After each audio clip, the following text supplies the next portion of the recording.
It's the world stage for diplomacy. The backdrop for history. The United Nations was founded in 1945 with the loftiest of goals: to save succeeding generations from the scourge of war. It represents 193 countries, nearly every nation on Earth. But behind the grand speeches and promises of unity lies a brutal, unspoken truth. The UN is not a democracy. It was never designed to be one. It is, in fact, a system of institutionalized inequality, where the hopes of billions can be extinguished by a single vote from one of 5 nations.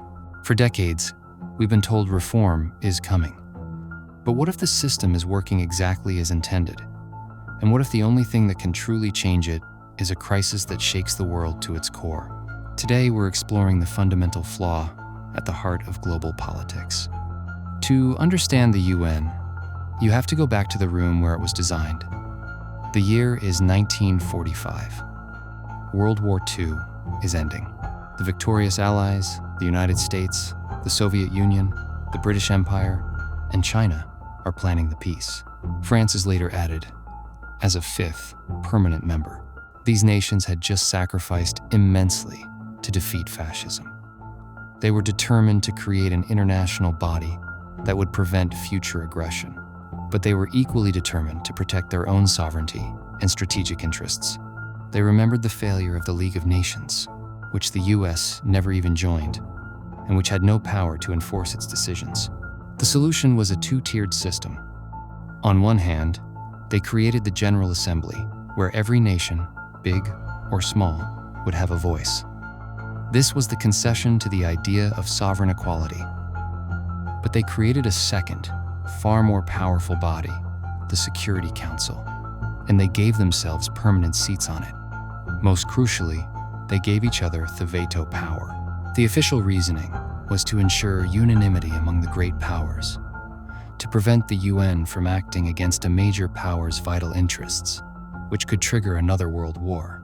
But the subtext was clear. We won the war. We will keep the keys to the kingdom. So, how does this machine actually operate? Let's break it down. The General Assembly is the town hall.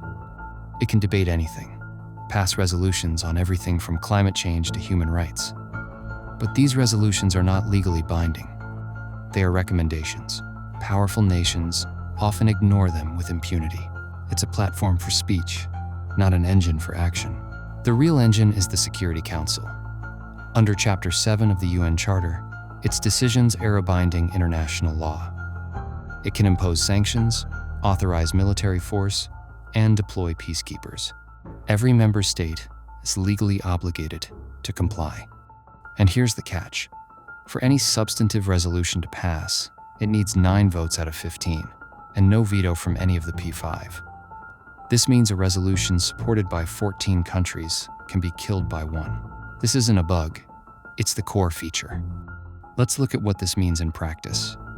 The conflict between Israel and Palestine is one of the longest-standing issues on the Security Council's agenda, and throughout its history, the United States has used its veto power more than 40 times to block resolutions concerning Israel. This pattern has repeatedly paralyzed the Council. For instance, in 2018, amid escalating violence, the Security Council failed to adopt 2 competing draft resolutions. One, vetoed by the United States, would have condemned violence against civilians and called for measures to protect Palestinians. Another failed to pass because it lacked support from permanent members, highlighting the deep divisions. The consequence of this veto-driven paralysis is a stark accountability gap. Despite numerous UN reports documenting potential war crimes and serious human rights violations by all parties across multiple conflicts, the Security Council has been prevented from establishing meaningful, unified international mechanisms to address them. The veto power has effectively shielded Israel from official UN-led investigations and sanctions, allowing serious allegations to persist without the comprehensive international scrutiny that the UN was designed to facilitate. This goes beyond mere political disagreement. As one analysis of Security Council paralysis notes, the veto creates a situation where the Council is unable to fulfill its primary charter mandate to maintain international peace and security. When one member can single-handedly block action, it doesn't just create a stalemate. It actively prevents a collective response to crises, leaving populations in situations of prolonged conflict without a diplomatic path to protection. The Cold War. The Soviet Union was the primary user of the veto, blocking actions against its interests and those of its allies. Post-Cold War, the US became the most frequent user, often shielding Israel from critical resolutions. 21st century. We see a return to great power rivalry. Russia and China frequently use their vetoes in tandem, particularly on issues related to Syria, Myanmar, and each other's internal affairs. But the problem goes beyond just blocking action. The threat of a veto shapes the entire system. Resolutions are often watered down to the point of meaninglessness before they are even voted on, simply to avoid a veto. Diplomacy happens in the shadow of that ultimate power.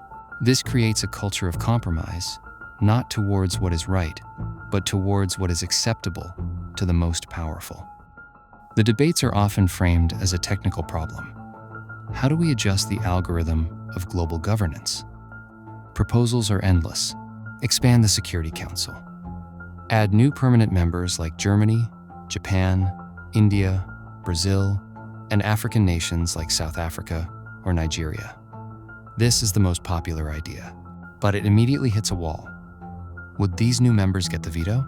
If yes, you risk more gridlock. If no, you create a two-tiered system within the P5 itself. Abolish the veto. A noble idea, but a complete non-starter.